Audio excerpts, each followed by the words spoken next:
Welcome to the Talkin VAWLS Network. My name is Boogie Bentley. The Vols went on a run. They added 8 commits over the course of a week in this class of 2026. You had a handful of blue-chip prospects, Kedrick Golston, Legend Bay, TJ White, and Darion Albert. Of course, you also added some 3-stars there, Edward Baker, Zayden Anderson, Jamie and Theodore, and Daryl Rivers on the 4th of July. And go ahead and queue up, strike up, get ready to drop those 3-star U comments. But guess what? Tennessee is going to take some 3-stars. They're going to take a chance on some of these guys. 2 of those 4 3-stars they landed over the course of that week were in-state kids. One of those guys plays against elite competition at St. Francis Academy, but he didn't allow a single sack. Not a single sack his entire junior year. And why are they going to take a chance on some of these guys? Why are we going to see more 3-star athletes in the class of 26 than maybe we've seen in previous cycles? Well, first of all, the NCAA increased the amount of scholarships from 85 to 105, and that's due to the House settlement, everything going on with revenue sharing.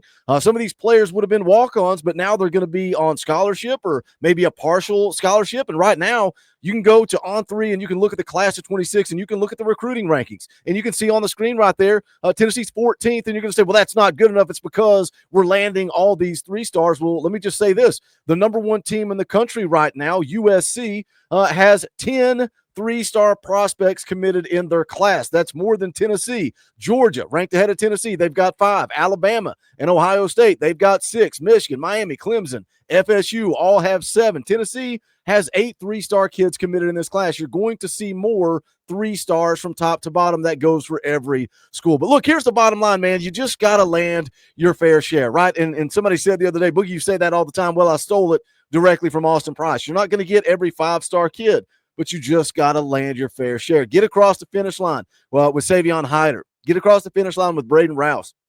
Find a way to go flip Tristan Keys. This class can still end up being a special class for Tennessee, and I thought we were going to have a little bit more momentum going into this week. Again, you landed 8 commits over the course of 7 days. I thought we were going to continue that momentum into this week. Tennessee had a shot to land 2 more blue-chip prospects, but both of those guys have delayed their decisions. Now, is this a good thing for Tennessee? Is this a bad thing for Tennessee? You know, I mentioned Joel Wyatt in the 4th of July video I put out, 4-star athlete, in-state kid, 6'4", 185 pounds. It's Tennessee. It's Vanderbilt. There's a lot of talk out there about how is Tennessee recruiting him. They like him at the edge position, but he likes the idea of maybe playing wide receiver or safety or maybe playing on both sides of the ball. He was scheduled to make his decision today. He pushed that back. VolQuest put out an update saying that other teams are now involved. He's still working through that whole positional fit, and he plans to take more official visits this coming fall. They said Tennessee still makes sense, but is it good or is it bad that Tennessee delayed that commit, or that he delayed that commitment? Is it good or bad for Tennessee? And again, when you look at it, more teams getting involved. He's already taken his official to Tennessee, so I don't know that that's necessarily good for Tennessee. But another Tennessee target was scheduled to come off the board yesterday, but he also elected to push back that decision. We're going to get into it. We're going to talk about it. But as always, I need you guys to do that YouTube stuff for me. Just smash the thumbs up down there below the video. It's quick. It's free. It's easy. It helps this channel, and I would greatly appreciate it. If you're new to the Talkin VAWLS Network, welcome. We're not experts here. We're not insiders. We're not media. We don't pretend to be that. We don't sell you on that. What we are is exactly what you guys are. This channel is for the fans, by the fans. If you like it, subscribe, click the bell for notifications. Not going to miss out when we go live or when we drop a video. Going to be live later tonight, 6:30 p.m. Eastern time, playing EA Sports College Football, but talking all things Tennessee football. And then we got a big one coming up Wednesday night, 7 p.m. Eastern time. Tennessee defensive lineman Dom Bailey is going to be in the house. It's going to be a fun interview. He's a guy that's played a lot of football at Tennessee. He's been through the trenches. He's been to rock bottom, right? He was recruited and played for Jeremy Pruitt. He stuck it out when Josh Heupel arrived. So I think that's going to be a fun conversation Wednesday night at 7 p.m. Eastern time. But let's jump back into recruiting. Another blue chip prospect, another 4-star prospect that, again, was scheduled to make his decision yesterday. You can see the graphic on the screen. For everyone expecting Celesi Moa to announce his school today, I've been told he recently delayed it.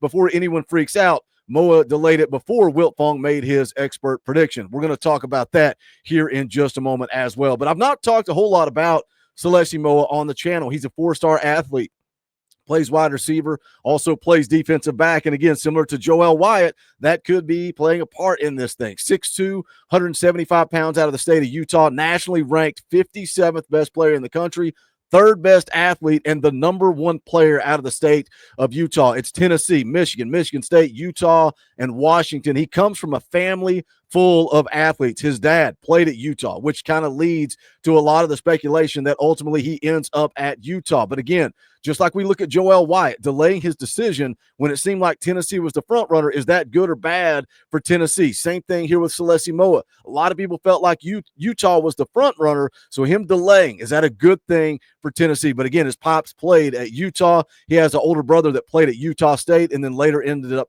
at BYU. Another brother that signed with BYU and then ended up at Michigan State. Here's a scouting report. This is from Greg Biggins over at 247 Sports. Says Moa is among the most versatile athletes in the country and is currently being recruited equally hard on both sides of the ball. At 7-versus-7 events and camps will typically work out at wide receiver and has always been extremely tough to cover. Physical player who shows initial quickness getting off the line and suddenness getting out of his breaks, can get deep and stretch the field, runs well after the catch, very strong hands, showed improved long speed this offseason and clocked a 10.7 in the 100 meters in the spring. Goes on to say he routinely wins jump ball battles over opposing corners and is a physical blocker as well. Shows a ton of range at safety to go with a high-level field awareness and instincts. A tough, solid tackler in space and plays with a mean streak. Comes from a family full of athletes, 2 older brothers playing power forward football, but is the most gifted with the highest ceiling. Put on 15 pounds, good weight since last season, while also improving his speed and overall athleticism. Could legitimately be a two-way player in college and has the all-around skill set to be a high NFL draft pick. Now, we look at this and we break down this scouting report and the athleticism and being a two-way player, and Utah is recruiting him to be a two-way player. Now, I don't know if Tennessee is offering that, but I think it speaks volumes that they're willing to let Boo Carter do that, right? They didn't sign Boo Carter to play two ways. They signed him to be a defensive back. Boo Carter wants to play with the ball in his hands. You see what he does as just a naturally gifted runner. He makes guys miss. He's shifty. I think you can sell that opportunity that you gave Boo Carter to a guy like Joel Wyatt, to a guy like Celesi Moa. I think you sell that to them. Recruit them as athletes and then let the chips fall where they may and play them at the best position, the position that sets them up for the most success. And I don't know what Josh Heupel's sales pitch is. I don't know what this coaching staff's sales pitch is. He took his officials to Michigan State, Washington, Utah, Michigan, Tennessee in that order. So Tennessee got that last official visit going into the decision.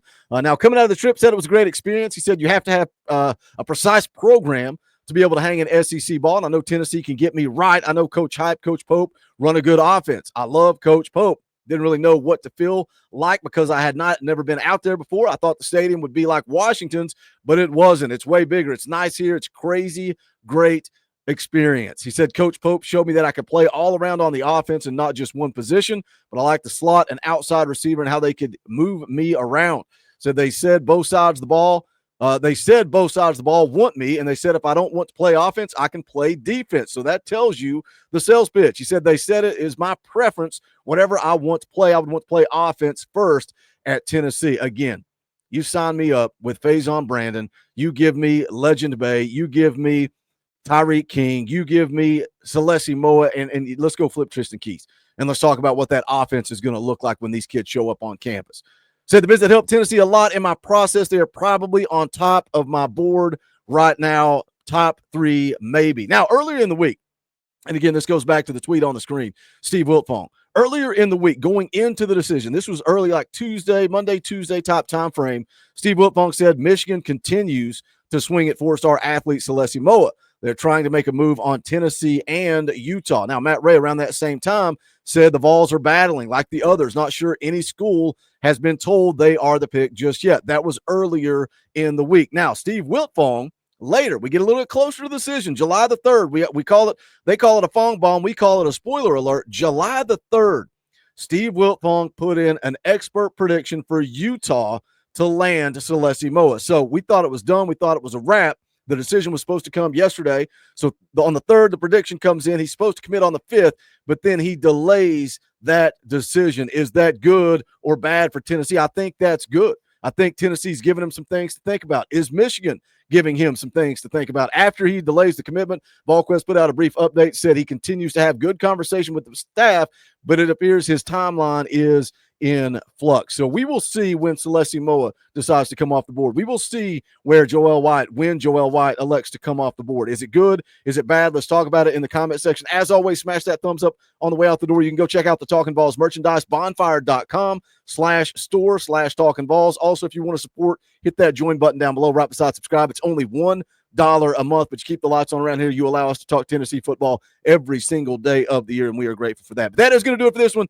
This is the Talkin VAWLS Network. My name is Boogie Bentley. Go Big Orange.